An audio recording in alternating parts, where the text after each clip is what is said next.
that was how I was able to really whip that energy up and get the keyboards talking back and forth to each other. Because you play differently. You see, if you're in the upper register with your left hand mark, and you're with your right hand, if you're in a different register, then the sound that you're creating is very, very different because you play the left hand. There are certain patterns you make as a left-hand bass piano player. So when I am playing way up in the mids and the upper range of the piano with my left hand, and in my right hand playing it lower, then people are beginning to hear a combination they're not used to. So it's those kinds of discoveries that I was making over the years. And obviously influence, I suppose, because clearly all artists will listen to others, get inspired, and think, oh, well, maybe I can have, do my take on that. And we in the past, have you enjoyed the output of, Leon Russell, let's say, Elton John, people like that, who have very much turned the piano into a rock instrument before you hit the scene? Yeah, of course, absolutely. Great piano players, great. And Billy Joel. Great piano players, all that you've mentioned. And I do believe that you get inspired, I get inspired by listening to all kinds of styles, how people utilize the instrument. And you begin to realize that there are certain things that you're able to achieve easier than others. Some people can do a real ragtime playing or more rock and roll playing. Others have more of a jazz lean. And others have a classical lean. So each person, each player can uniquely develop their style. That isn't like anybody else's. And that's always exciting to hear any piano player play. Are you on your 14th studio album? Is it number 14? Something like that? You probably lost count. But so Unrepentant Geraldine's coming out on May the 12th. That's a lot of output. You're very prolific. How do you write? It's different. I either have an experience or I'm listening to stories from people all over the world. They tell me stories that then triggers a memory, or I have a similar experience that happens to me after that story.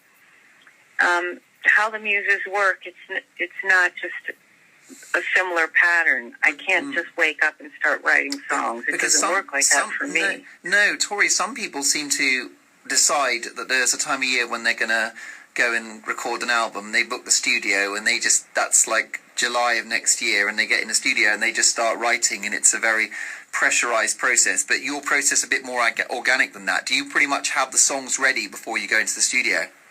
Pretty much, yeah. I mean, I'd say if you're talking about my whole career, there might have been times in the very early days when they needed a B-side, and I'd have to come up with something, and that might have been a cover.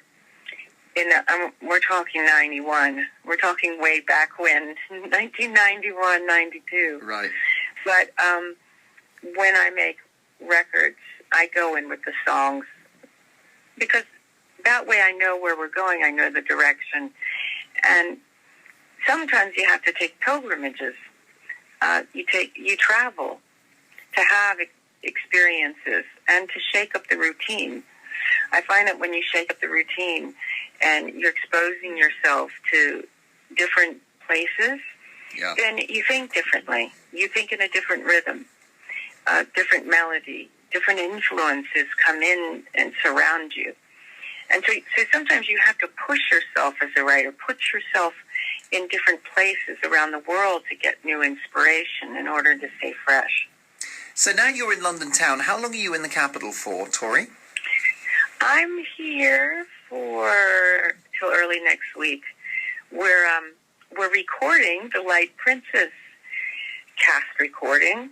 We begin with the orchestra this weekend, and then we'll be working on that album all during the 80 City tour. So it should come out early next year. It's not enough, is it, to do? It's not enough just to do a tour with my crew. I've told them I love them so much that they get to do a tour and a new record. Well, they're very lucky to have such a prolific collaborator because you keep them in work. That's why. Well, apparently, Woody Allen. People say to him, "Why do you make a movie every year? Why don't you just do it every other year?" So that's I don't know. You just wait for the ideas to come. He's like, "Well, I got cameramen that it's their I make a movie a year because I got to keep them working." And it's actually, oh, bless! Yeah, it's hilarious. It's quite funny, isn't it? But why not? And so are you going to have? I guess you're working, so you can't really have. Can you have some fun in London? Have you been to a pub? Have you had a pint yet? No, I'm not really. I'm not really a pint drinker. A bit too classy. But my crew loves a good pint. Sure I'm more of a red wine gal. Well, but what I love about London so much is that the outside cafes, when people are standing outside and just enjoying the sun, watching Londoners soak in the sun is probably one of my favorite things to do in life, is go to a park and see people drinking in that sun. It's pretty fantastic how London becomes a beach. It does. Almost. It takes 3 seconds of sunshine. Everyone's out, and unfortunately, you have to evade your look away sometimes because you get men of a certain age and of a certain physical, considerable weight will start going topless as well, which is a great concern. It gets very distressing. But men start taking their tops off, which is obviously the downside. But you're right. We love a bit of sunshine, and we love music. And you're so popular in this country, and I'm sure people will be hoovering up your latest single, Trouble's Lament. Premieres on Vice's Noisy, and Trouble's Lament is part of the new studio album, which is available on May the 12th. It's Unrepentant Geraldines on Mercury Classics, and the World Tour, Europe, North America, South Africa, May through August 2014. Tori, it's been a privilege and a joy to have you on Fubar Radio. Thank you so much for your time. Thank you so much. Have fun in London. Enjoy the big, fat, sweaty men standing outside pubs with their shirts off. And I do hope our paths cross again. Thanks so much. Oh, I'm going to love it. Okay, honey. Awesome Bye-bye. work. Tori Amos. Ladies and gentlemen, the fabulous Tori Amos. Producer Talia, how great was that? Amazing. Love that her. woman. Love that woman. Let's have a track now before we tee up the fabulous Mr. Jared Christmas, who's up next. This is Love Letters and Metronomy on Fubar.